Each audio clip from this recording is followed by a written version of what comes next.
BRS के कारगुजार सदर केटी रामाराव ने हफ्ते को सीनियर सियासतदान और प्रदेश कांग्रेस कमेटी के साबिक सदर पुन्नरलाल लक्ष्मैया से मुलाकात की, जिन्होंने जुमे को कांग्रेस से इस्तीफा दे दिया था।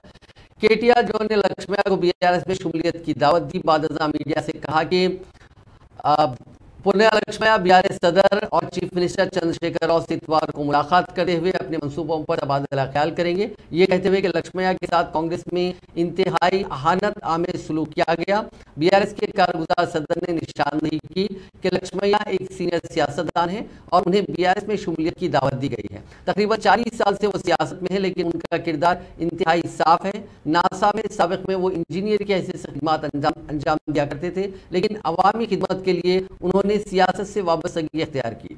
केटीआर ने रेवंत रेड्डी पर भी तनकीद की, जिन्होंने हकीर अंदाज में लक्ष्मैया के इस्तीफा के बारे में इजहार ख्याल किया। उन्होंने कहा कि रेवंत रेड्डी के बयान से खुद ये जाहिर होता है कि कांग्रेस में पसमानदा तबकात की कोई अहमियत नहीं है।